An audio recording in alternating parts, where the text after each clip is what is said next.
In the unforgiving Wyoming Territory of 1869, Margaret Halloway knelt beside the collapsed railroad tunnel that had become her husband's tomb, mourning among the limestone ruins, where 17 souls lay buried beneath tons of stone and shattered dreams. When a mysterious stranger appeared, claiming to know her dead husband and offering to dig where others had given up hope, Margaret faced an impossible choice between accepting her devastating loss and risking everything on one desperate gamble. But what if the weight of stone and sorrow was hiding something far more shocking than anyone dared imagine? Margaret Halloway's screams echoed off the Wyoming mountains as the tunnel exploded behind her, swallowing her husband and 17 other men in a thunderous crash of stone and timber. 3 days later, she still knelt in the same spot where she'd last seen Edmund alive, her black dress now gray with dust, her voice hoarse from calling his name into the rubble. The September sun of 1869 beat down merciless on Eagle's Peak, where the Northern Pacific Railroad's most daring project had become its greatest disaster. Margaret pressed her ear against the limestone chunks, listening for any sound from below. Nothing but silence answered back, heavy and final as a coffin lid. "Edmund," she whispered to the stones, "I'm still here. I'm waiting." The smell of dynamite hung in the air like a curse. It mixed with the sagebrush and pine that dotted these Wyoming hills, creating a bitter perfume that made her stomach turn. Margaret had smelled that same mixture the morning Edmund kissed her goodbye, promising to be home for supper. That was 72 hours ago. Her hands shook as she traced the jagged edge of a broken support beam. Splinters dug into her palms, but the pain felt distant, unimportant. Everything felt distant except the crushing weight in her chest. She had helped build this tunnel, keeping the books and managing supplies for the railroad camp. She knew every beam, every measurement, every man who worked here. Now they were all gone. Margaret closed her eyes and remembered the sound the mountain made when it fell, like thunder, but deeper, like the earth itself was crying out in pain. She had been walking back from the supply tent when the explosion shook the ground beneath her feet. The tunnel mouth had disappeared in a cloud of dust and debris that took minutes to settle.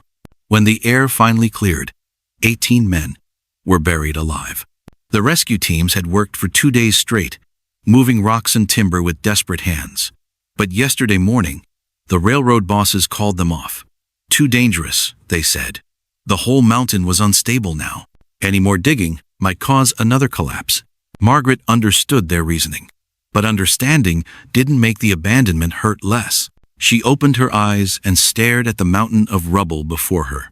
Somewhere in that pile of broken stone lay the man who had taught her to read, who had brought her west with promises of a better life, who had held her every night for 3 years of marriage. Edmund Halloway, the gentlest soul she'd ever known, buried alive because the railroad needed to blast through Eagle's Peak faster than nature intended.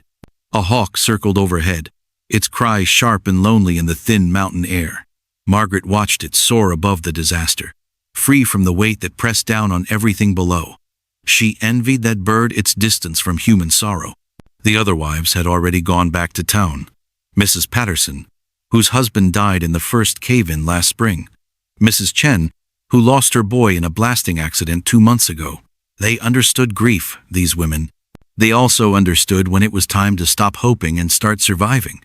But Margaret couldn't leave. Not yet. She pulled Edmund's watch from her pocket, a wedding gift from his father back in Pennsylvania. The silver case caught the sunlight and threw it back in sharp flashes.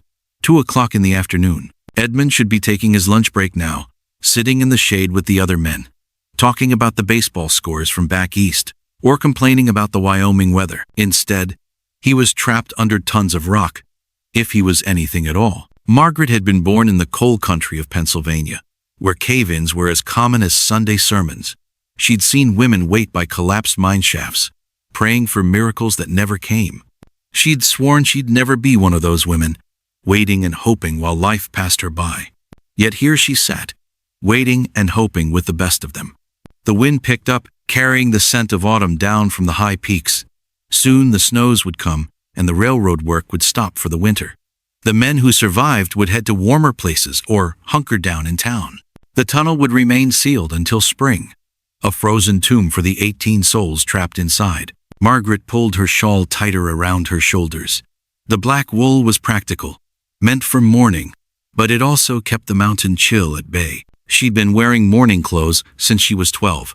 First for her parents, then for her baby brother, now for Edmund. Sometimes she wondered if she owned any other color. A rabbit darted between the sage bushes, pausing to study her with bright, curious eyes, before bounding away toward safer ground. Even the animals seemed to understand that this place held death now, that the living should keep their distance. But Margaret stayed. She stayed because Edmund was down there, and she was up here, and the space between them felt like the loneliest distance in the world. She stayed because someone should witness this tragedy, should remember the men who died trying to connect one side of the mountain to the other. She stayed because leaving felt like giving up, and giving up felt like killing Edmund all over again. The sun began its slow journey toward the western peaks, painting the sky in shades of orange and pink, beautiful and terrible, like everything else about this wild country. Margaret had fallen in love with Wyoming's fierce beauty when Edmund first brought her here. The endless sky, the sharp-edged mountains, the way the sunrise could make you believe anything was possible. Now the same landscape that had filled her with hope seemed to mock her pain. The mountains stood unchanged, eternal and indifferent to human suffering. The sky stretched on forever, reminding her how small and fragile people were beneath its vastness. Margaret pressed her hand against the largest piece of rubble, a limestone boulder the size of a wagon wheel. The stone felt cold despite the warm afternoon sun, cold and final and utterly unmoved by her desperate touch. "I love you," she whispered to the rock, hoping somehow Edmund could hear her through all that stone and silence. "I love you, and I'm not leaving you alone down there." The words seemed to disappear into the mountain air without an echo, swallowed by the same vastness that had swallowed her husband. "Ma'am, you really shouldn't be out here by yourself." The voice came from behind her, gentle but firm. Margaret spun around, her heart hammering against her ribs. She'd been so lost in her grief that she hadn't heard anyone approach. A tall man stood about 10 feet away, his hat in his hands and concern written across his weathered face. He had the look of someone who'd spent years working under the sun and sky, with deep lines around his eyes and hands that spoke of honest labor. His clothes were clean but worn, the kind of practical gear worn by miners and ranch hands throughout the territory. "I'm sorry," he said, taking a careful step closer. "I didn't mean to startle you. I'm James Brennan." Margaret studied his face, searching for any sign of the pity or awkward discomfort she'd grown used to seeing in people's eyes when they looked at her. Instead, she found something different, understanding, maybe, or recognition of a shared burden. "Do I know you, Mr. Brennan?" she asked, her voice hoarse from 3 days of calling Edmund's name. "Not directly." James shifted his weight from one foot to the other, clearly uncomfortable with the conversation but determined to have it anyway. "But I knew your husband, Edmund Halloway, right? We worked together up at the Silver Claims near South Pass. Oh, must have been 6 months ago now." Margaret felt a flutter of something that might have been hope or might have been fear. Edmund never mentioned working any silver claims. "Well, that's probably because we had ourselves a bit of a falling out." James managed a rueful smile. "Your husband was a smart man, Mrs. Halloway. Practical. He tried to talk me out of chasing silver dreams and into taking steady work with the railroad. Said mining was a fool's game for men who couldn't face reality." The words sounded exactly like something Edmund would say. Her husband had always been cautious, preferring sure things to risky ventures. It's what made him such a good engineer and such a careful husband. It's also what had sometimes driven Margaret half crazy, with his refusal to take chances. "He probably had a point," Margaret said carefully. "Edmund usually did." "Oh, he absolutely had a point." James laughed, but there was no joy in the sound. "Took me losing my stake and nearly getting killed in a shaft collapse to figure that out. By the time I swallowed my pride enough to look for him and apologize, I heard about." He gestured toward the collapsed tunnel. "About this." Margaret felt tears threatening again and blinked them back. She'd cried enough over the past 3 days to fill a creek bed. "So you came here to pay your respects?" "Something like that." James put his hat back on, adjusting the brim against the afternoon sun. "Also wanted to see if there was anything I could do to help. I know what it's like to lose people to the mountain." There was something in the way he said it that made Margaret look at him more closely. This wasn't just polite sympathy from a stranger. James Brennan had his own ghosts haunting him. His own relationship with the dangerous work that drew men into the earth and sometimes kept them there forever. The rescue teams gave up yesterday, Margaret said, testing him. Railroad says it's too dangerous to keep digging. James nodded slowly, his eyes moving over the collapsed tunnel entrance with the practiced gaze of someone who understood rock and timber and the ways they could kill you. I heard about that in town. Also heard some other things that didn't sit quite right with me.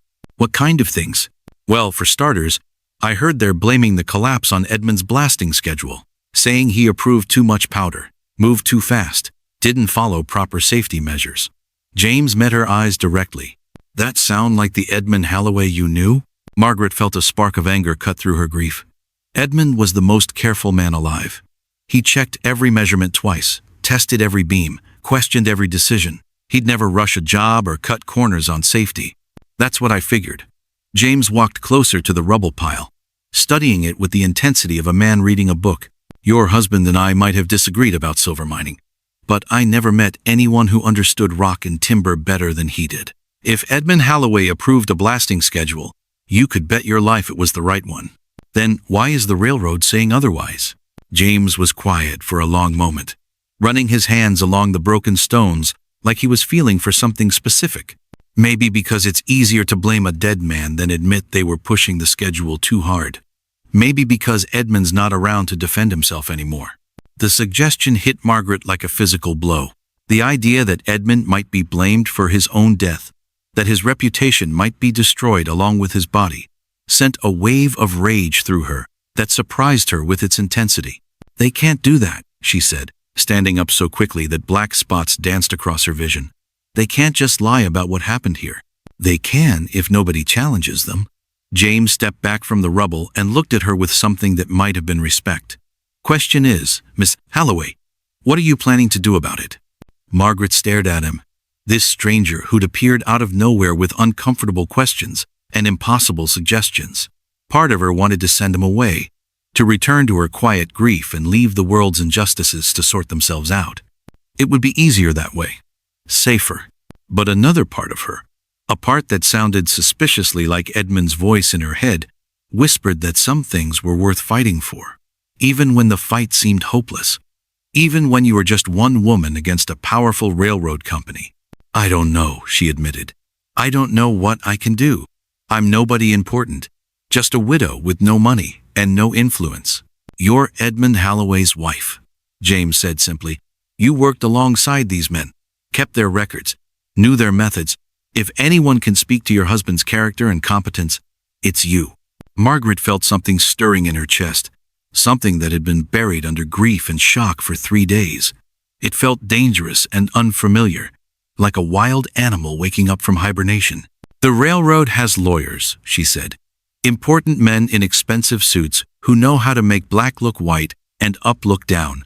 What do I have? James smiled then, and for the first time since the explosion, Margaret saw something that looked like hope. You have the truth, he said, and you have me, if you want the help. I may not be much, but I know mining and I know when powerful men are lying to cover their mistakes. Margaret looked at the collapsed tunnel, then at James Brennan, then back at the rubble that held her husband's body. The afternoon sun was slanting lower now, casting long shadows across the disaster site. Soon it would be evening, then night, then another day of Edmund being gone forever. But maybe, just maybe, it didn't have to be another day of his memory being destroyed along with his body. What exactly are you suggesting we do? She asked. Listen, James said, pressing his ear against the gap between two massive stones, his body going completely still like a hunting cat sensing prey. Margaret held her breath, watching his face transform from casual concern to sharp focus. After 30 seconds of silence, he moved to another section of the rubble pile, repeating the same careful listening process. His movements were different now, purposeful and methodical, like a doctor examining a patient. What are you doing? Margaret whispered, afraid to break whatever spell might be working. James held up one finger for quiet, then pointed to a specific area where several large limestone chunks had fallen in a way that created small pockets of space. There's something here, he said quietly. Air movement. And He pressed his ear closer to the stones. "I think I hear something." Margaret's heart began pounding so hard, she was sure it would drown out any sound from below. What kind of something? Could be wine through the rocks. Could be settling. Or, James looked at her with eyes that held both hope and caution. Could be someone tapping. The possibility hit Margaret like a lightning strike. She scrambled to the rubble pile, pressing her own ear against the cold stone. At first, she heard nothing but the blood rushing through her head and the distant cry of that same hawk still circling overhead. Then, faint as a whisper but steady as a heartbeat, came a sound that might have been metal hitting rock. Tap, tap, tap.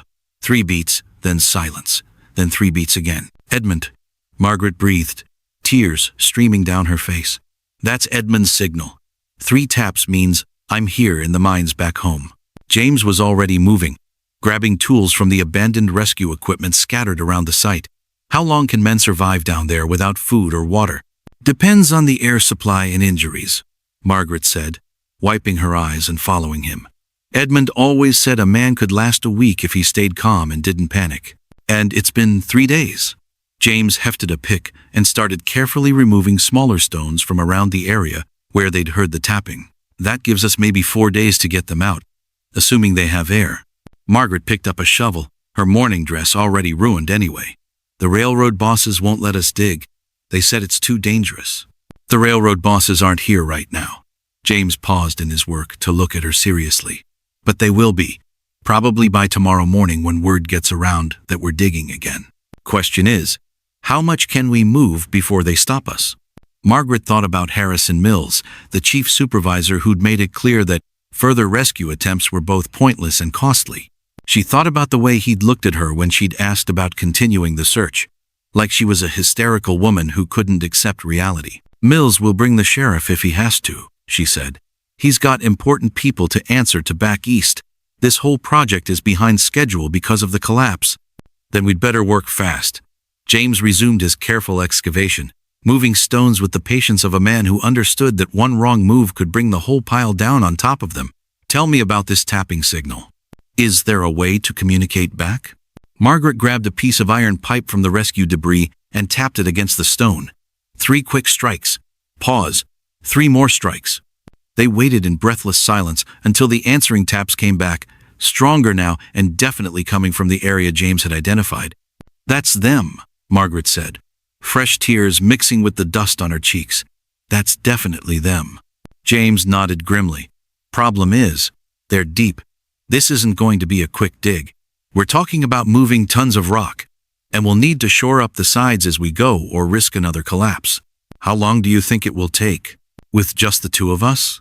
Working carefully so we don't kill anyone?" James wiped sweat from his forehead, leaving a streak of dirt across his skin. "Maybe 2 days if we work around the clock. Maybe longer." Margaret felt the weight of the challenge settling on her shoulders like a heavy blanket. They were racing against time, against the railroad company, against the mountain itself. And if they failed, if they caused another collapse, or if the trapped men died while they were digging, the blood would be on their hands. But the alternative was leaving Edmund and whoever else was alive down there to die slowly in the dark. "We'll need supplies," she said, surprising herself with the steadiness of her voice. "Food, water, lanterns for working at night, and tools that won't break under the strain. I can handle the supplies." James leaned on his pick handle, studying the rubble pile with the eye of an engineer. "But we'll need help with the heavy lifting. This job needs at least 4 or 5 men. Where are we going to find 4 or 5 men willing to risk their necks digging for people the railroad has already written off as dead?" James smiled, and Margaret caught a glimpse of the stubborn streak that had probably kept him chasing silver long after wiser men would have given up. "Leave that to me. You'd be surprised how many people in this territory have their own reasons for not liking the Northern Pacific Railroad." As if summoned by their conversation, the sound of approaching horses echoed off the canyon walls. Margaret felt her stomach clench as she recognized the deliberate pace of official business rather than the casual riding of travelers passing through. "Someone's coming," she said, gathering up the tools they'd been using. James shaded his eyes against the afternoon sun, watching 3 riders approach from the direction of town. Railroad men, most likely. Word travels fast in small places. Margaret recognized the lead rider even at a distance. Harrison Mills sat his horse like a man who owned everything he could see, his expensive suit somehow staying clean despite the dusty ride. The two men flanking him wore the kind of clothes that said they were used to following orders and not asking questions. "Mrs. Halloway," Mills called out as he reined in his horse 20 feet from the rubble pile. "I thought we had an understanding about this site being off-limits." Margaret straightened her shoulders, feeling James move to stand beside her in a gesture of solidarity that gave her courage. "I don't recall agreeing to any such thing, Mr. Mills." Mills dismounted and approached them with the careful steps of a man walking through a snake pit. His eyes took in the moved stones, the scattered tools, the obvious signs of renewed excavation. "And you are?" he asked James. "James Brennan. I'm helping Mrs. Halloway with some personal business." "Personal business that involves disturbing a sealed disaster site." Mills's voice carried the authority of a man used to being obeyed without question. "This area is under Northern Pacific jurisdiction. I'm going to have to ask both of you to leave immediately." "We heard tapping," Margaret said, her voice carrying further than she'd intended. "Someone's alive down there." Mills's expression didn't change, but something flickered behind his eyes. Annoyance, maybe, or concern about complications. "Mrs. Halloway, I understand you're grieving, but sometimes people in distress hear things that aren't really there." "Both of us heard it," James said calmly. "And we got a response when we tapped back. There are survivors in that rubble, and they're running out of time." "Even if that were true," Mills said, gesturing to his companions to dismount, "unauthorized excavation could trigger another collapse. We can't risk more lives on the slim chance that someone might still be alive after 3 days." Margaret felt the familiar urge to back down, to apologize and withdraw like a proper lady should. But then she remembered Edmund's patient voice teaching her to read by lamplight, his gentle hands showing her how to calculate supply orders, his absolute faith that she was smart enough and strong enough to handle anything the world threw at her. "My husband is down there," she said, taking a step closer to Mills, "and I'm not leaving him to die because it's inconvenient for your schedule." Mills's mask of professional courtesy slipped just enough to show the irritation beneath. "Mrs. Halloway, I'm trying to be respectful of your loss, but you're forcing me to take official action. Sheriff Davies will be here tomorrow to ensure this site remains undisturbed." "What are you so afraid of us finding down there?" James asked quietly. The question seemed to hit Mills like a slap, his face flushed red above his white collar, and his hands clenched into fists at his sides. "I'm afraid of more people dying because of foolish sentiment and false hope. Or maybe you're afraid of what those survivors might say about why the tunnel collapsed in the first place," Margaret said. The words hung in the air like smoke from a gunshot. Mills stared at her with eyes that had gone cold and calculating, while his two companions shifted nervously and put their hands closer to the weapons on their belts. "That's a very serious accusation, Mrs. Halloway," Mills said slowly. "I hope you're prepared to back it up with evidence." Margaret felt her courage wavering under his stare, but James stepped forward, putting himself slightly between her and the railroad men. "The evidence is down there," he said, pointing to the rubble pile, "and we're going to dig it out." Margaret's hands trembled as she lit the kerosene lantern, its warm glow barely pushing back the mountain darkness that had swallowed their worksite. Midnight had come and gone while she and James labored in secret, moving stones by feel and instinct, every scrape of metal on rock sounding loud enough to wake the dead. "Pass me that crowbar," James whispered, his voice barely audible over the wind that moaned through the canyon like a living thing. Margaret handed him the tool, their fingers brushing in the exchange. His hands were warm despite the cold night air, steady despite the exhaustion that made her own arms shake with every movement. They'd been working for 6 hours straight since Mills and his men had finally left, taking their threats and official warnings back to town. "How much deeper do you think they are?" Margaret asked, wiping sweat from her forehead with the back of her hand. James paused in his careful prying of a large limestone chunk, listening for the tapping sound that had become their beacon of hope. "Hard to say. The good news is, we're still getting response signals. The bad news is," he gestured at the pile of stone they'd managed to move, barely making a dent in the massive collapse. "This could take days we don't have." As if summoned by his words, the sound of voices drifted across the night air. Margaret's blood went cold as she recognized the rough laughter of men who'd been drinking, the kind of late-night carousing that often ended in violence in frontier towns. "Someone's coming!"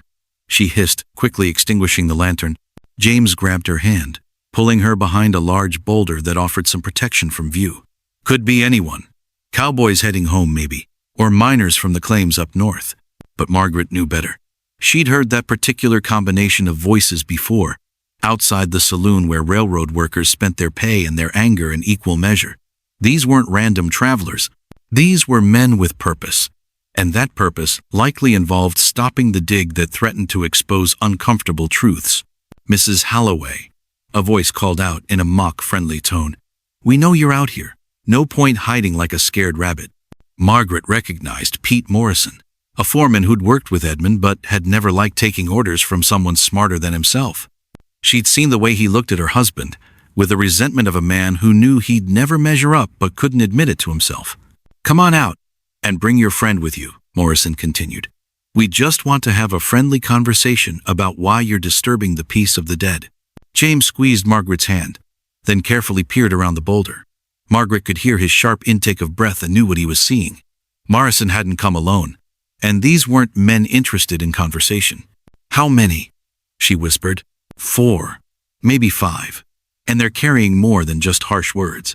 James pulled back, his face grim in the starlight. This doesn't look like an official railroad visit. Margaret's mind raced through their options. They could run, abandoning the dig and the men trapped below.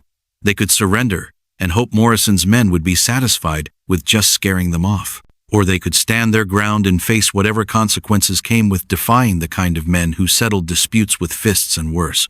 Edmund's down there, she said quietly, making her choice. I'm not running. James looked at her for a long moment, seeming to weigh her words against the very real danger approaching their hiding spot. Then he nodded, reaching for a pick handle that could serve as a weapon if needed. Then we make our stand here, he said. But Margaret, if things go bad, you run for town and don't look back. Promise me. Before she could answer, Morrison's voice cut through the night again, closer now, and edged with impatience.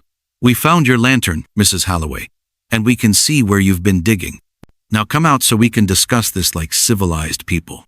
Margaret stood up, stepping out from behind the boulder with her chin raised and her hands steady despite the fear crawling up her spine. There's nothing to discuss, Mr. Morrison.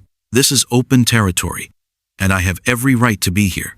Morrison and his men spread out in a loose semicircle, blocking any easy escape route. In the moonlight, Margaret could see they were all railroad workers she recognized, men who'd smiled and tipped their hats to her when Edmund was alive but now looked at her like she was something that needed to be stepped on. See? That's where you're wrong, Morrison said, pulling out a folded paper from his vest pocket. This here's a legal document from the territorial government, declaring this site off-limits to unauthorized personnel. That means you're trespassing. James emerged from behind the boulder, pick handle in his hands and murder in his eyes. Funny how that document appeared so quickly. Almost like someone was expecting trouble. Almost like someone was planning to cause trouble. Morrison replied, Now, Mrs. Halloway, we're going to escort you back to town where you belong, and your friend here is going to find somewhere else to be, permanently. Margaret felt the familiar surge of anger that had been growing stronger since James first suggested the railroad might be lying about the collapse. I'm not going anywhere until I know what happened to my husband. Your husband is dead, Morrison said bluntly. Dead because he got careless with the blasting powder and killed 17 good men along with himself. Now you can accept that like a sensible widow, or we can help you accept it. The cruel words hit Margaret like physical blows, but they also crystallized something that had been building in her chest for days. This wasn't just about Edmund anymore. It was about truth and justice, and refusing to let powerful men rewrite history to cover their mistakes. You're lying, she said, surprised by the steadiness of her own voice. Edmund didn't approve any dangerous blasting schedule. Someone else made that decision, and now they're trying to blame a dead man who can't defend himself. Morrison's face twisted with something uglier than anger. Careful, lady. You're making accusations that could get you in real trouble. What kind of trouble? James asked, stepping closer to Margaret in a show of solidarity. The kind that involves 5 men ganging up on a widow in the middle of the night? The kind that makes sure inconvenient questions never get asked? One of Morrison's companions, a thick-set man Margaret remembered as Bill Kowalski, spat into the dirt and cracked his knuckles. Maybe it's time to stop talking and start teaching some lessons about knowing your place. Margaret felt the situation spiraling toward violence, but she also felt something else. A clarity that cut through fear like a blade through silk. These men were here because she and James were getting close to something the railroad couldn't afford to have exposed. The desperate urgency of their midnight visit proved that there really were survivors down in that rubble, and those survivors had knowledge worth killing for. "You're afraid," she said, the realization making her voice ring with new authority. "You're afraid of what we'll find down there. Not just bodies, but evidence. Proof that someone higher up the food chain decided to cut corners and 18 men paid the price." Morrison's hand moved to the gun on his hip, and Margaret heard the whisper of steel on leather as James shifted his grip on the pick handle. The night seemed to hold its breath, waiting for the first move that would determine whether this confrontation ended in words or blood. "Last chance, Mrs. Halloway," Morrison said. "Walk away now, or we'll make sure you never get the chance to walk away from anything ever again." Margaret looked at the faces surrounding her, men she'd known and trusted, now transformed by fear and greed into something dangerous and unrecognizable. She thought about Edmund trapped somewhere beneath tons of stone, maybe dying while she stood here debating with bullies and cowards. "No," she said simply. "I won't walk away." The words seemed to echo off the canyon walls, final and irrevocable as a judge's gavel. Morrison's face went dark with rage, and his hand tightened on his gun grip. But before anyone could draw steel or swing clubs, a new sound cut through the tense silence, the rhythmic tapping from deep within the rubble pile, urgent and desperate, as if the trapped men below could sense the danger gathering above their heads. Everyone froze, listening to the unmistakable sound of life calling out from the depths of the collapsed tunnel.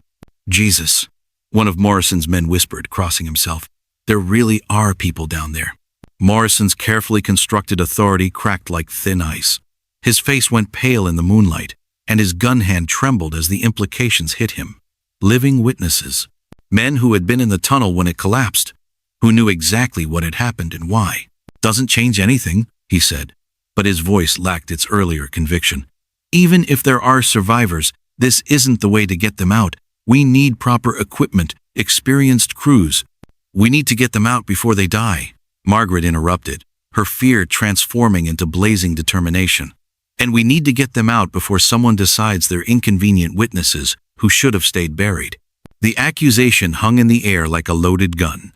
Morrison's companions exchanged nervous glances, clearly uncomfortable with the direction this confrontation was taking. These were working men, not killers, and the idea of standing by while people died to protect corporate secrets was testing their loyalty. "You're talking crazy," Morrison said, but he couldn't quite meet her eyes. "The Northern Pacific doesn't—" His words were cut off by another sound from the rubble, not tapping this time, but a voice, weak but clearly human, calling out from the depths. "Help us! Please, somebody help us!" The voice shattered what remained of Morrison's composure. He stepped backward, nearly stumbling over his own feet, his face a mask of confusion and growing panic. The other men looked ready to bolt, their earlier bravado evaporating in the face of undeniable proof that they were threatening to silence survivors of the disaster. James seized the moment, stepping forward with the pick handle still in his hands but his posture less threatening, more reasonable. "Look, boys, this doesn't have to get ugly. We're all on the same side here. We all want those men brought up alive. But we also all know," Margaret added, her voice carrying a new edge of steel, "that some people would rather they stayed down there. People who made decisions that led to this collapse. People who have a lot to lose if the truth comes out." Bill Kowalski, the thick-set man who'd been ready for violence moments before, suddenly looked sick. "Pete, maybe we should—" "Shut up, Bill," Morrison snapped. But his authority was crumbling, and everyone could hear it. The voice from below called out again, clearer this time. "Margaret! Margaret! Is that you up there?" Margaret's knees nearly buckled. "Edmund," she breathed, then raised her voice. "Edmund! Yes, it's me. We're coming." "Thank God," came the weak reply. "Water. We need water. And Tommy Chen is hurt bad. Internal bleeding, I think." The mention of Tommy Chen, barely 18 years old, working to send money back to his family, seemed to be the final straw for Morrison's men. They were rough characters, but they weren't monsters. and the idea of letting a kid die to cover up corporate mistakes was more than they could stomach. "This is insane," one of them muttered. "I signed up to move some rocks and scare off a widow, not to let people die." Morrison spun on him, desperation making his voice crack. "You signed up to follow orders and keep your mouth shut. All of you. The railroad pays your wages, and the railroad says this site stays sealed." "The railroad doesn't own us, Pete," Bill Kowalski said quietly. "And it sure as hell doesn't own our souls." Margaret watched the group of men fragment before her eyes, unity dissolving in the face of moral reality. This was her chance, maybe her only chance, to turn the situation around. "Help us," she said, addressing the wavering men directly. "Help us save them. When this is all over, when the truth comes out, do you want to be remembered as the men who helped cover up a massacre, or as the ones who did the right thing?" The wind whistled through the canyon, carrying the scent of sage and stone and the promise of dawn still hours away. Morrison looked around at his companions, seeing doubt and disgust in their faces, watching his authority crumble like a poorly built mine shaft. "You're all making a big mistake," he said, but the threat was hollow now. "The railroad has a long memory and longer reach. Cross them on this, and you'll never work again."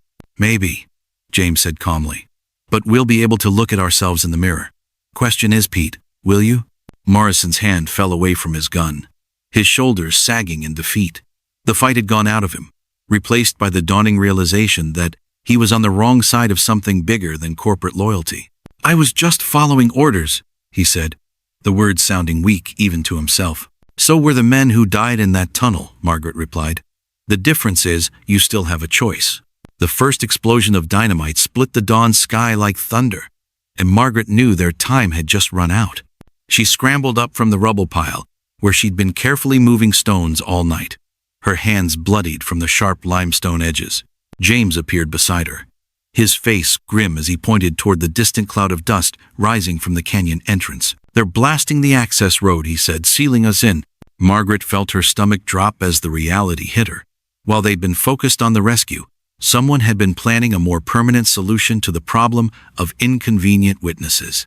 The narrow canyon road was the only way in or out of this remote section of Eagle's Peak, and now it was gone. "How long until we can dig out?" she asked, though she already knew the answer wouldn't be good. James studied the settling dust cloud with the practiced eye of a man who'd worked with explosives. That wasn't just a small charge. They brought down a whole section of the canyon wall. Could take weeks to clear, maybe months. Bill Kowalski, who'd stayed to help with the rescue after Morrison slunk away in shame, looked up from where he'd been hauling debris. "They're not trying to keep us in," he said slowly. "They're making sure nobody can get to us when we find what we're looking for." The chilling realization settled over the group like a cold fog. Margaret, James, Bill, and two other railroad workers who'd chosen conscience over company loyalty were now trapped in the canyon with limited supplies and the growing certainty that powerful people wanted them to disappear. "Margaret," Edmund's voice drifted up from the depths, weaker now after the long night. "What was that noise?" Margaret knelt by the opening they'd managed to create, a narrow gap barely wide enough for a man to squeeze through. "Just some blasting from the other side of the mountain," she called back, not wanting to add to his worry. "How are you holding up down there?" "Tommy's getting worse. He needs a doctor soon, or—" Edmund's voice trailed off, but the meaning was clear. Margaret looked at James, seeing her own desperation reflected in his dust-streaked face. They'd worked through the night and managed to create a small opening, but it wasn't wide enough to pull the injured men through safely. And now they were racing against more than just time and injury. They were racing against murder.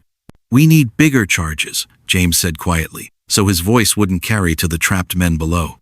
"Small excavation isn't going to work. We need to blast our way down to them." "With what?" Bill asked. "The railroad took all the dynamite when they sealed the access road." James smiled grimly and pulled a canvas bag from behind a boulder. "Not all of it. I've been prospecting these mountains for 2 years. A man learns to keep a private stash for emergencies."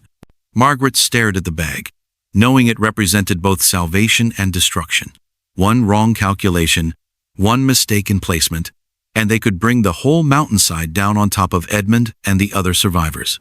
"Do you know what you're doing?" she asked. "I know enough," James replied.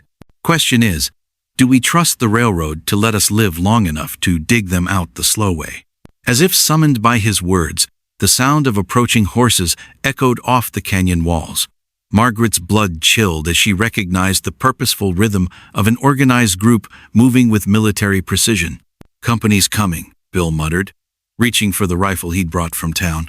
Margaret counted the dust trails rising in the distance. At least a dozen riders, maybe more, approaching from the direction of the main railroad camp. These weren't drunk workers looking to cause trouble. This was an organized operation, and Margaret had no illusions about what that meant. "They're going to kill us all," one of the other workers said, his voice tight with fear. "Make it look like an accident.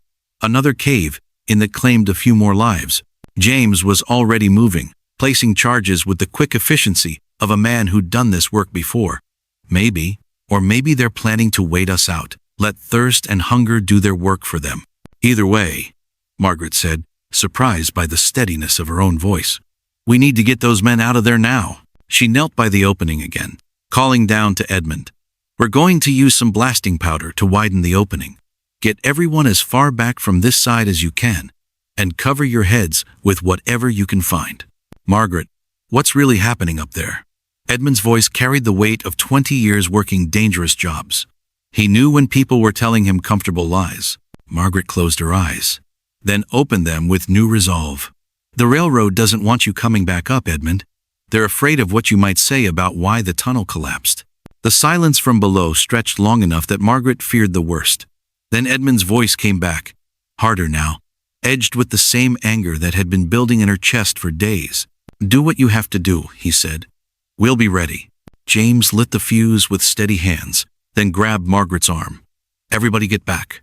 The explosion was smaller than the one that had sealed the access road, but in the confines of the canyon it sounded like the world ending. Rock showered down around them, and dust filled the air so thick that breathing became a conscious effort. When the debris settled, Margaret could see that the opening had widened considerably. Not perfect, but large enough to bring up injured men if they were careful. "Edmund," she called. "Are you all right?" "We're okay," came the reply, stronger now. "And I can see daylight. How long before you can get us out?" Margaret looked at the approaching dust cloud of riders. Now, close enough that she could make out individual figures. Harrison Mills rode at the front, flanked by men she didn't recognize but whose bearing suggested they weren't ordinary railroad workers. "Soon," she called back. "Very soon." James was already rigging ropes and pulleys from the equipment they'd salvaged. "Bill, you and the others set up some kind of defense. Those men coming aren't here to negotiate." Bill nodded grimly, checking his rifle and positioning himself behind a large boulder that offered protection from the canyon entrance. The other workers spread out, taking what cover they could find among the rubble and rock formations. Margaret helped James prepare the rescue apparatus, her hands moving with practiced efficiency despite the terror coursing through her veins. She'd helped Edmund with similar setups dozens of times, back when he was still working the Pennsylvania mines. "I'm going down," she said, testing the strength of the rope. "Like hell you are," James replied. "That's a job for someone who knows every one of those men by name, who understands their injuries, and who they'll trust to get them out safely." Margaret met his eyes steadily. "That's me, James. You know it, and I know it."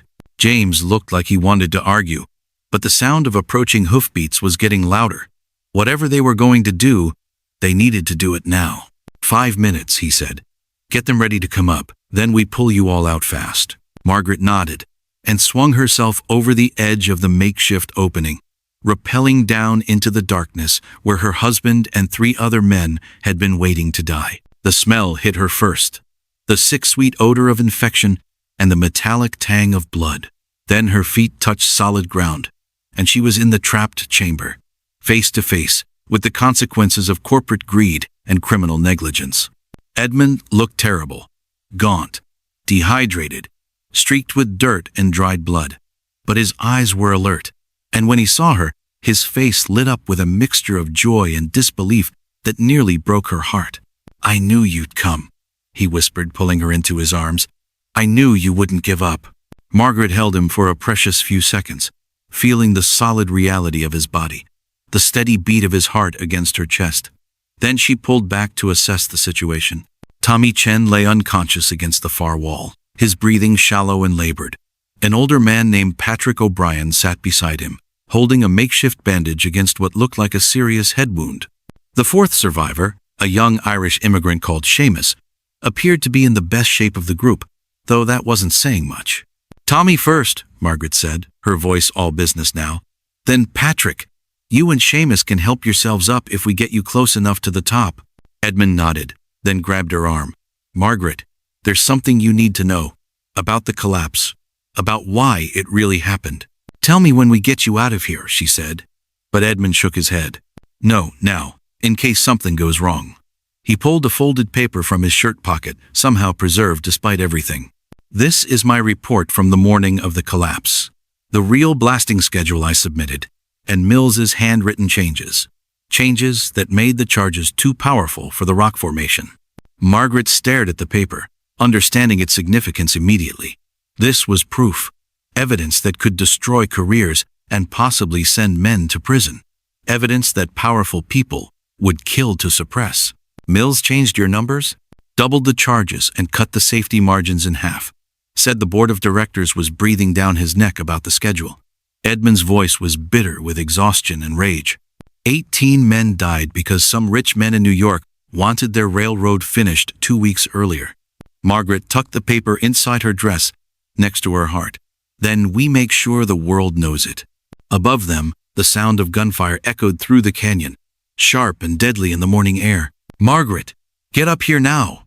James's voice cracked with urgency as bullets pinged off the rocks around the canyon rim. Margaret worked frantically to secure the unconscious Tommy Chen in the rescue harness, her hands shaking as the sounds of battle intensified above. Edmund tried to help, but his weakened condition made his movements clumsy and slow. "Patrick, next," she called up to James, not waiting for Tommy to reach the surface before preparing the second rescue.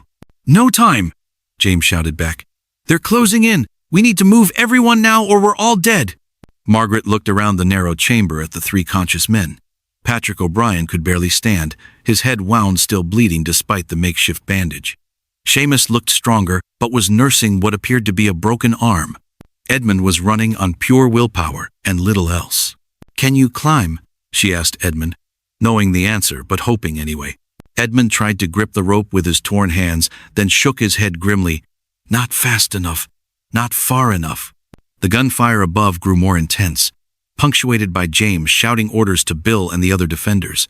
Margaret realized with growing horror that their small group was outnumbered and outgunned by whatever force Mills had brought to silence them permanently. "There has to be another way," she muttered, studying the chamber walls with desperate eyes. "There is," Seamus said quietly.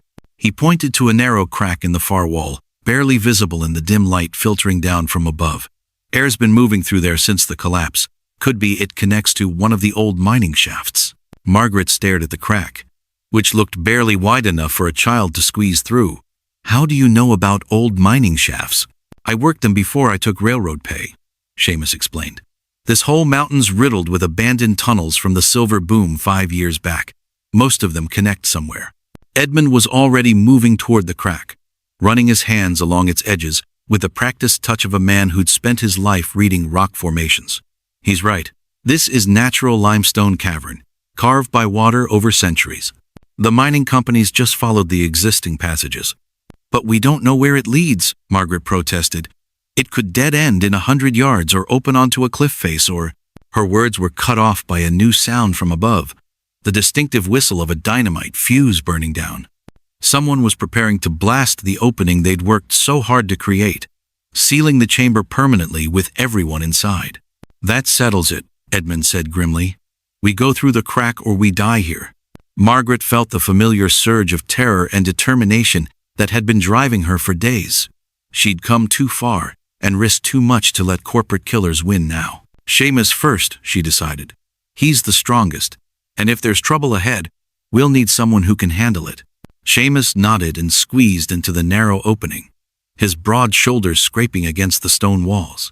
For a terrifying moment, Margaret thought he might get stuck, but then he disappeared into the darkness beyond. "Clear so far," his voice echoed back, hollow and distant. "Passage opens up after about 10 feet. Patrick went next, His head wound, making him dizzy and uncertain, but fear of the approaching explosion driving him forward. Margaret helped Edmund toward the crack, supporting his weight as his legs threatened to give out. "The paper," he whispered, pressing it more firmly against her chest. "Whatever happens to me, make sure that gets to someone who can use it." "Nothing's going to happen to you," Margaret said fiercely. "We've come too far to lose you now." Edmund managed a weak smile. Always were the stubborn one in this family. Above them, the gunfire suddenly intensified, followed by James's voice roaring defiance at their attackers. Margaret heard the crack of splintering rock and knew the defenders were being overwhelmed. "Go," she urged Edmund. "I'm right behind you." Edmund squeezed into the crack just as the dynamite exploded above them. The chamber filled with dust and falling debris, and Margaret threw herself toward the narrow opening as rocks crashed down where she'd been standing seconds before. The passage beyond the crack was a nightmare of sharp edges and suffocating darkness. Margaret crawled forward on her hands and knees, following the sound of Edmund's labored breathing ahead of her. Her dress tore on the rough stone, and she felt blood running from dozens of small cuts, but she kept moving. Behind her, the chamber they'd escaped from groaned and settled as tons of rubble shifted and compressed. If anyone had still been in there, they would have been crushed instantly. "Light ahead," Seamus called back, his voice carrying hope for the first time. Real light, not just reflected. Margaret forced herself to crawl faster, ignoring the pain in her knees and the burning in her lungs. The passage seemed to go on forever, a claustrophobic tube of limestone that threatened to become their tomb if it narrowed any further. But gradually, the space began to open up, and Margaret could smell something besides dust and death. Fresh air, pine trees, the clean scent of mountain morning. She emerged from the passage onto a narrow ledge, halfway up the canyon wall, blinking in the sudden brightness of full daylight. Below her, she could see the chaos around the collapsed tunnel entrance, armed men on horseback, smoke from burning equipment, and bodies lying motionless among the rocks. "James," she whispered, scanning the scene for any sign of the man who'd stood by her when everyone else had given up. "There," Edmund said, pointing to a cluster of boulders where muzzle flashes still flickered. "Someone's still fighting." Margaret could see 3 figures pinned down behind the rocks, returning fire at the much larger force surrounding them. The odds were impossible, but they were still fighting, still buying time for the rescue that had apparently succeeded against all expectations. "We have to help them," she said. "With what?" Patrick asked weakly. "We've got no weapons, no way to get down there without being seen." Margaret studied the layout of the canyon, her mind racing through possibilities. The ledge they were on connected to a series of natural stone formations that could provide cover for someone moving carefully. It would be dangerous, possibly suicidal, but it might work. "You all head for town," she decided. "Find the territorial marshal.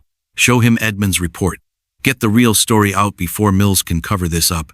"Where are you going?" Edmund asked, though his expression said he already knew. "Down there," Margaret said, pointing to the battle below. "James and those men are dying because they helped me. I'm not leaving them." Edmund grabbed her arm with what little strength he had left. "Margaret, no, you can't." "I can, and I will." She pulled free gently but firmly. 20 years ago, you taught me that some things are worth dying for. Today I learned that some people are worth living for. She kissed him quickly, tasting dust and blood and the salt of tears she hadn't realized she was shedding.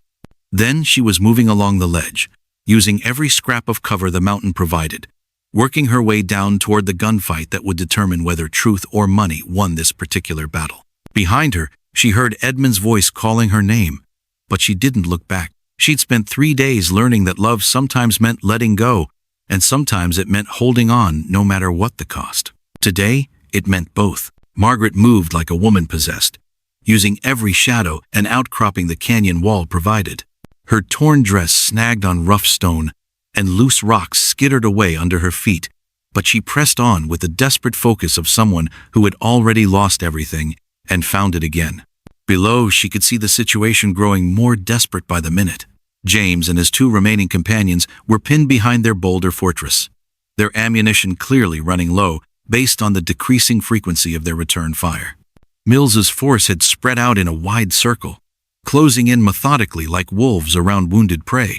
Margaret reached a position about 30 feet above the battle, close enough to see the grim determination on James's dust-streaked face as he carefully rationed his shots, close enough to see the blood seeping through Bill Kowalski's shirt where a bullet had found its mark. Close enough to understand that in a few more minutes, it would all be over. She picked up a fist-sized rock and hurled it with all her strength at the nearest of Mills's men. The stone caught him in the shoulder, spinning him around and sending his rifle clattering across the canyon floor. "What the hell?" the man started to shout, then cut off as Margaret's voice rang out across the canyon. "Harrison Mills!" she called, her words echoing off the stone walls with startling clarity. "I have something that belongs to you!" The gunfire stopped as if someone had thrown a switch. Every eye in the canyon turned toward the ledge where Margaret stood, silhouetted against the morning sky like an avenging angel in torn black silk. Mills himself emerged from behind cover, his expensive suit somehow still immaculate despite the morning's violence. His face was a mask of cold fury as he looked up at her. "Mrs. Halloway," he called back, his voice carrying the authority of a man accustomed to being obeyed. "You're making this much more difficult than it needs to be." Margaret pulled Edmund's report from her dress, holding it high where everyone could see it. "You mean this? Edmund's real blasting schedule, with your handwritten changes? The ones that killed 18 men?" She could see the calculation in Mills's eyes, the rapid assessment of risk and reward that drove men like him. Around the canyon, his hired guns were looking at each other with growing uncertainty. They'd signed up to intimidate and maybe rough up some troublemakers, not to massacre witnesses to corporate murder. "That's a forgery," Mills said, but his voice lacked conviction. "A desperate woman's attempt to blame others for her husband's mistakes." "Then you won't mind if I take it to the territorial marshal," Margaret replied. "Let him decide whether Edmund's handwriting looks forged." Mills's mask slipped completely then, revealing the desperate fear beneath his corporate authority. "You don't understand the forces you're dealing with, Mrs. Halloway. This railroad represents millions of dollars in Eastern investment. Hundreds of jobs for people in this territory. The kind of progress that builds the future. Built on the graves of honest men," Margaret shot back. "Built on lies and covered up with more lies." She looked around the canyon at Mills's hired guns, seeing doubt and discomfort in their faces. These weren't evil men, just desperate ones following orders they were beginning to question. "How much is Mills paying you?" she called to them. "Whatever it is it worth spending the rest of your lives knowing you helped murder witnesses to save some rich man's reputation?" One of the gunmen, a weathered cowboy who looked old enough to have his own grown children, slowly lowered his rifle. "Ma'am, we were told these folks were claim jumpers and troublemakers. Nobody said anything about." His words trailed off, but the meaning was clear. The careful lies Mills had told to recruit his small army were crumbling in the face of obvious truth. Mills drew his own pistol, a nickel-plated revolver that had probably never been fired in anger.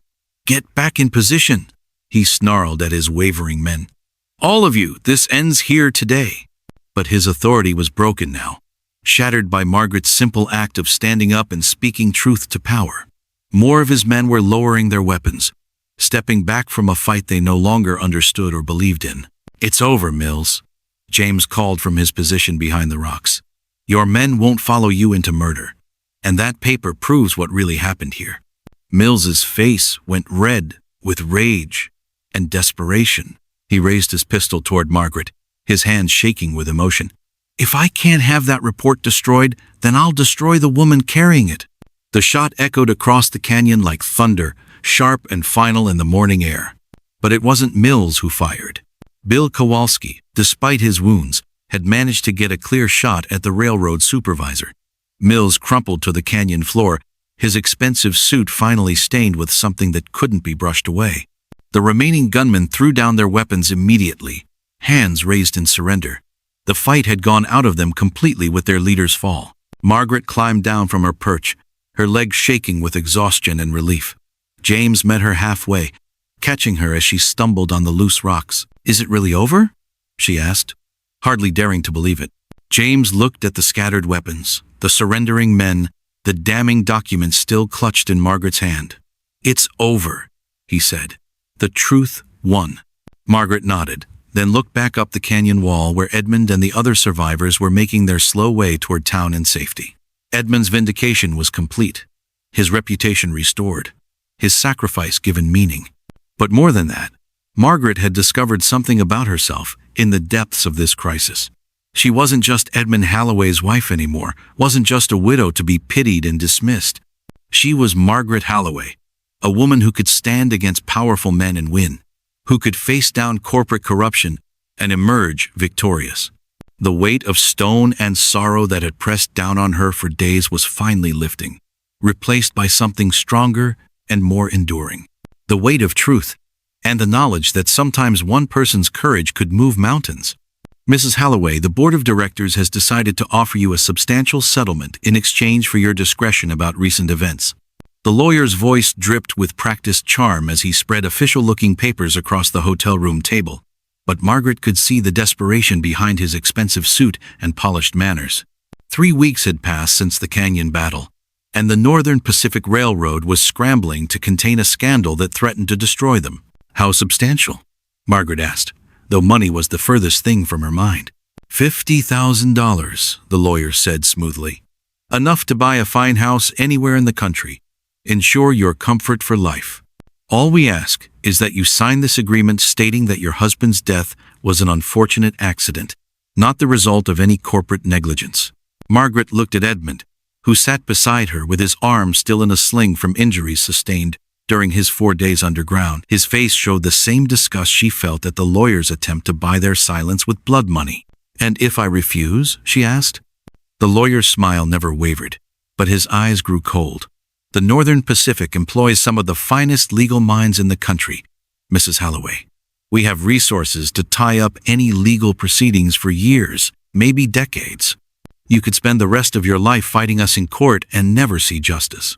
Or," he continued, leaning forward with practiced intimacy, "you could take this generous offer and disappear into a comfortable life somewhere far from Wyoming Territory.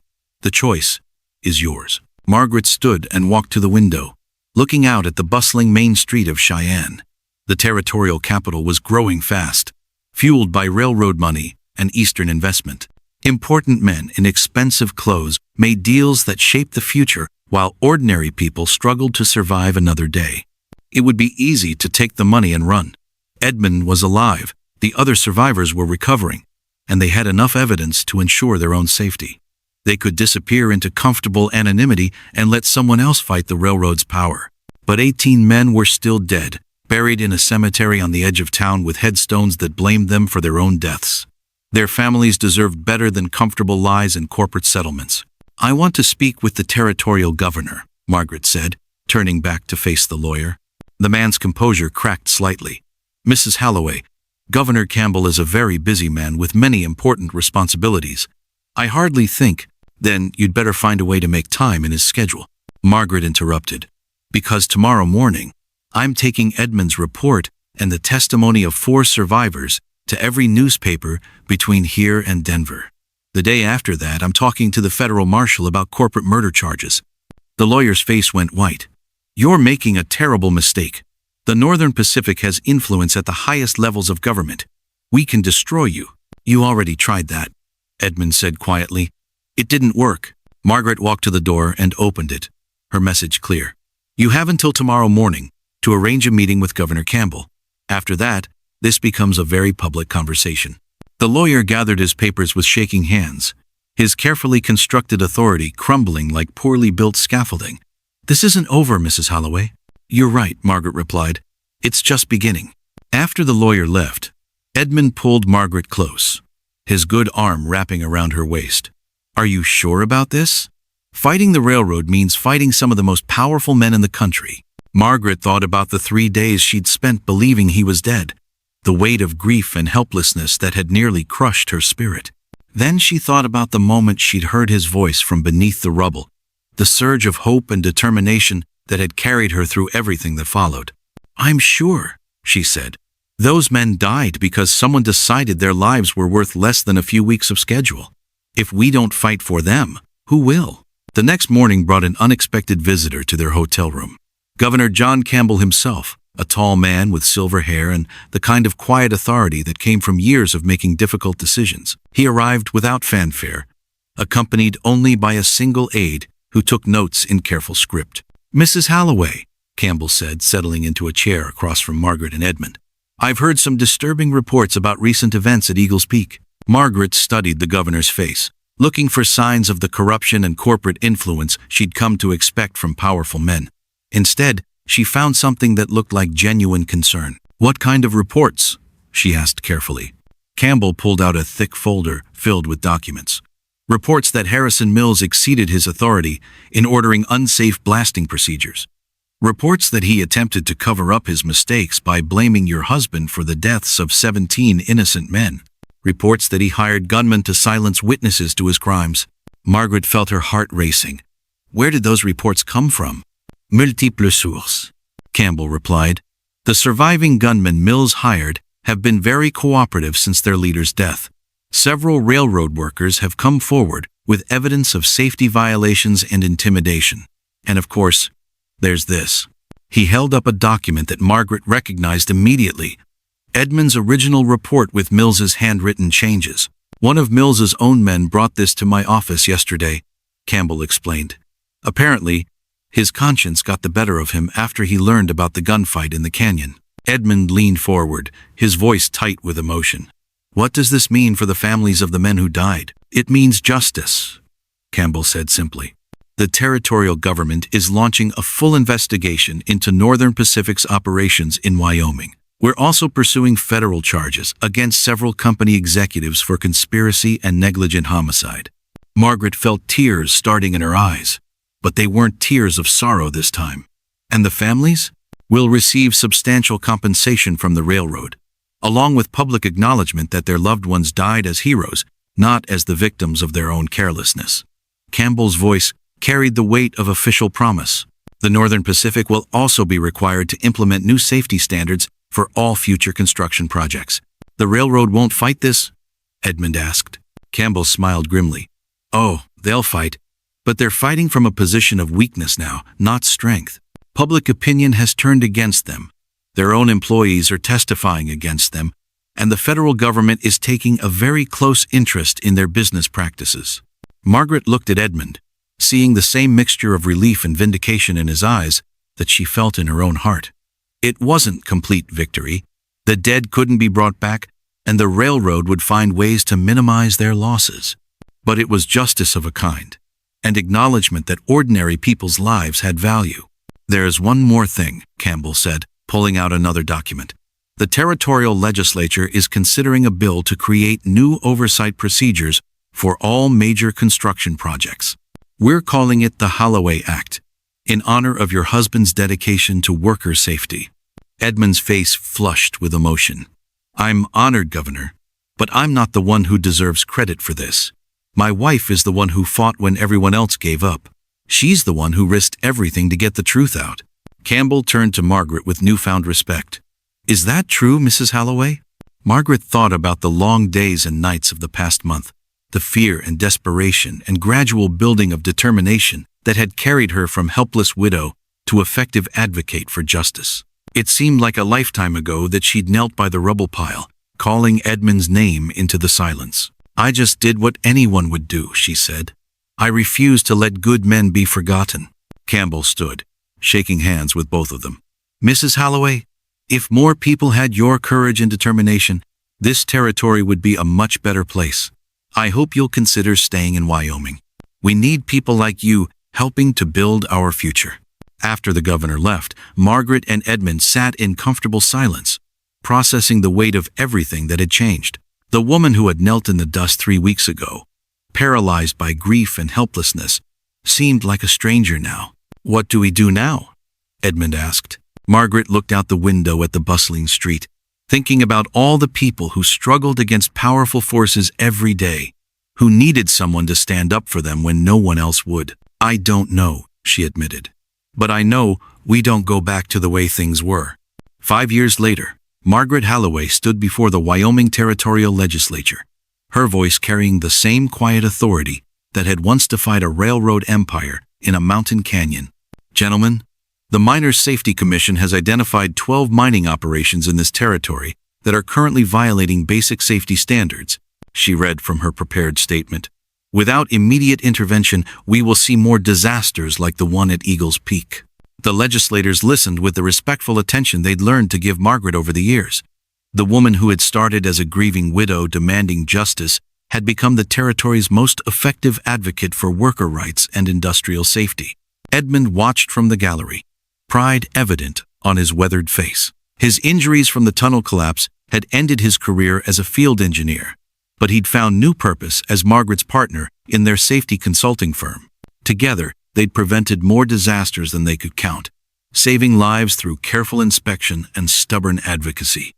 The proposed legislation would require monthly safety inspections at all mining and construction sites, Margaret continued. It would also establish worker compensation funds and mandatory safety training for all supervisors. Senator Williams, a longtime ally, raised his hand. Mrs. Halloway, what's the railroad industry's position on these proposals? Margaret smiled, remembering a time when such questions would have terrified her. The Northern Pacific and other railroads have cooperated fully with our safety initiatives. Turns out that preventing disasters is much cheaper than dealing with their consequences. The irony wasn't lost on anyone in the room. The same company that had once tried to silence Margaret was now one of her biggest supporters, having learned that worker safety was good business as well as moral necessity. After the legislative session, Margaret walked through Cheyenne's growing downtown district. The city had doubled in size since her first visit, fueled by the same railroad money that had once seemed like an unstoppable force of corruption. But things were different now. Workers had rights. Families had protections. The powerful were held accountable for their actions. Not perfect accountability and not complete protection, but progress measured in lives saved and families spared the grief she'd once known. James Brennan met her outside the territorial courthouse, his silver claim finally paying off enough to support a comfortable life. He'd become a close friend to both Margaret and Edmund, the bond forged in crisis deepening into something that felt like family. How did it go? He asked, falling into step beside her. The safety bill will pass, Margaret said. Unanimous vote, probably. Amazing how reasonable people become when they know the whole territory is watching. James laughed. Amazing how much things change when someone refuses to back down from a fight. They walked in comfortable silence toward the hotel where Edmund was waiting. Margaret thought about the woman she'd been 5 years ago, shaped entirely by other people's expectations and limitations. That woman would never have imagined standing before the territorial legislature, advocating for laws that would reshape an entire industry. But trauma had a way of revealing hidden strengths, and grief could become the foundation for unexpected courage. Do you ever regret it? James asked. The fight, I mean. The years of battles and public attention. You could have taken the railroad's money and lived quietly somewhere. Margaret considered the question seriously. The past 5 years had been difficult in ways she'd never anticipated. Public scrutiny, constant travel, the exhausting work of changing minds and fighting entrenched interests. There had been times when the quiet life seemed appealing.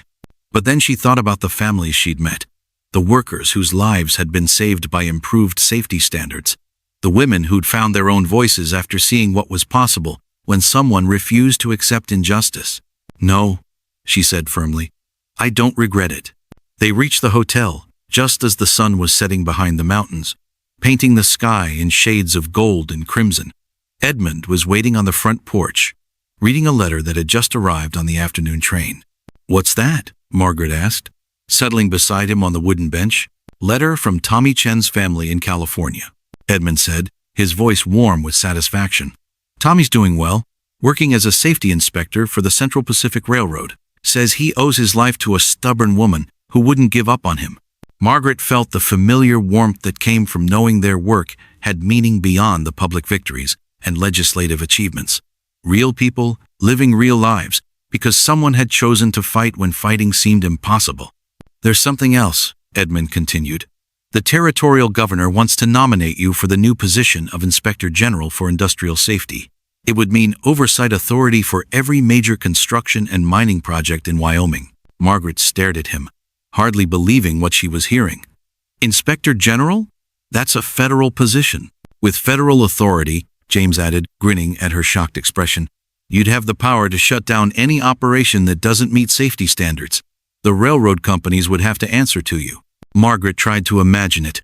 The woman who had once been dismissed as a hysterical widow, now holding the power to protect workers throughout the territory. The symmetry was almost too perfect to believe. "Do you think I'm qualified?" she asked. Edmund took her hand, his thumb tracing the calluses she'd earned from years of inspecting dangerous work sites. "You're the most qualified person in the territory. You've seen what happens when safety is ignored, and you've proven you'll fight to prevent it from happening again." Margaret looked out at the mountains where her journey had begun, thinking about the tunnel that had become Edmund's tomb, and then his resurrection. The weight of stone and sorrow that had once threatened to crush her had been transformed into something else entirely. The weight of responsibility, of opportunity, of the chance to build something lasting from the ashes of tragedy. "When do they need an answer?" she asked. "Tomorrow," Edmund replied. "But I think we all know what your answer will be." Margaret smiled, feeling the last traces of the frightened widow she'd once been fade away completely.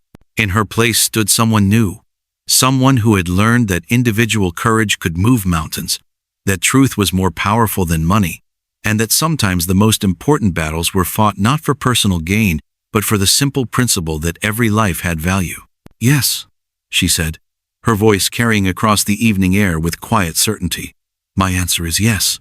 The mountains stood silent and eternal against the darkening sky, witnesses to human folly and human courage in equal measure.